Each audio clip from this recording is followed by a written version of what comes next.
வீடியோக்குள்ளே போகிறதுக்கு முன்னாடி சேனலை சப்ஸ்கிரைப் பண்ணுங்கள், பக்கத்தில் இருக்க பெல் பட்டனை ப்ரெஸ் பண்ணுங்கள், டிக் பண்ணி சேவ் பண்ணிக்கோங்க. வாங்க வீடியோக்குள்ளே போகலாம். காலிஃப்ளவர் குழம்பு பண்ணுறதுக்கு காலிஃப்ளவர் இது போல் சின்னதாக கட் பண்ணி சுடு தண்ணியில் உப்பு போட்டு 10 நிமிஷமாக ஊற வச்சுருக்கேன்.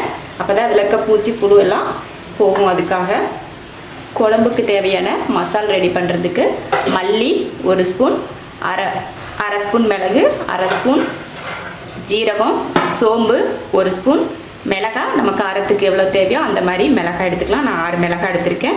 1 இன்ச் அளவுக்கு பட்டை எடுத்திருக்கேன். இதை வறுத்து அரைக்கிறதுக்காக தேங்காய் துருவல் 3 ஸ்பூன் இருக்கும் எடுத்திருக்கேன். இதெல்லாம் வறுத்து அரைச்சி எடுத்துக்க போகிறோம். அப்புறம் ஒரு பெரிய வெங்காயம் சின்னதாக கட் பண்ணியிருக்கேன். கருவேப்பிலை, தக்காளி 2 எடுத்திருக்கேன். கொஞ்சம் எண்ணெய், சும்மா 1 டீஸ்பூன் அளவுக்கு எண்ணெய், தேங்காய், மிளகாய், பட்டை, மல்லி, மிளகு, ஜீரகம், சோம்பு எல்லாம் இதில் போட்டாச்சு. எல்லாத்தையும் நல்லா வறுத்துக்கலாம். நல்லா ப்ரௌன் கலர் ஆகணும். அப்போ அது வரைக்கும் வறுத்துக்கலாம். இது போல் நல்லா தேங்காய் வந்து வெள்ளையாக தெரியாமல் நல்லா ப்ரௌனாக இருக்கிற மாதிரி வறுத்துக்கணும். அப்போ தான் குழம்பு வந்து நல்லாயிருக்கும். வறுத்தாச்சு. இதை தனியாக மாற்றி வச்சுட்டு சூடு ஆறுனதுமே அரைச்சிக்கலாம். இப்போ மாற்றி வச்சிடலாம். தேங்காய் வறுத்துட்டு அதே பாத்திரத்தில் எண்ணெய் 3 ஸ்பூன் எண்ணெய் ஊற்றியிருக்கேன். கடுகு, ஜீரகம் எதுவும் போட தேவையில்லை. அதில் வெங்காயம் சேர்த்துக்கலாம்.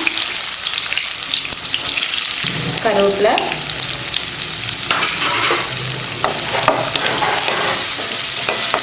வெங்காயம் வதங்கிடுச்சு. நல்லா தக்காளி சேர்த்துடலாம்.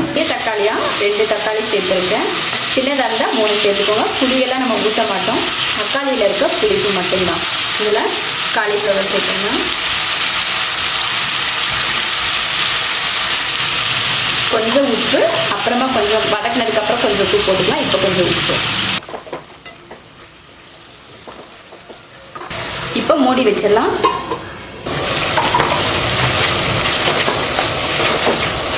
அது நல்லா வதங்கிடுச்சு. 1/4 டீஸ்பூன் மஞ்சள்தூள். இப்போ நம்ம அரைச்ச மசாலா இதில் சேர்த்துடலாம்.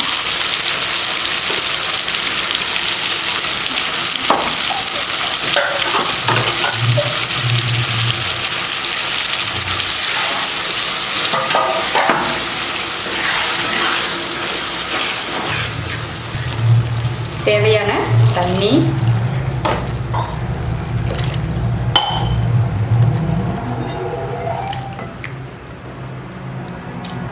கொஞ்சம் உப்பு பத்தலை. இப்போ கொஞ்சம் உப்பு சேர்த்துக்கலாம்.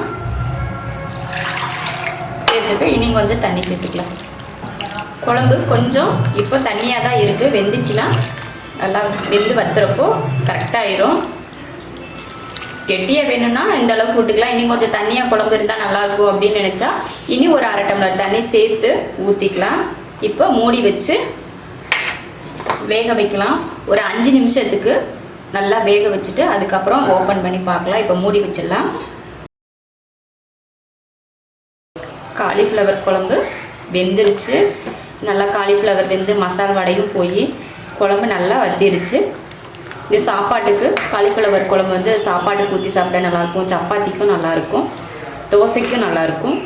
இது போல் காலிஃப்ளவரில் குழம்பு பண்ணி சாப்பிட்டு பாருங்கள். ரொம்ப ருசியாக இருக்கும். பிடிச்சிருந்தா லைக் பண்ணுங்கள். மற்றவங்களும் பார்க்கணுன்னு நினச்சிங்கன்னா ஷேர் பண்ணுங்கள். மறக்காமல் சப்ஸ்கிரைப் பண்ணுங்கள். நன்றி.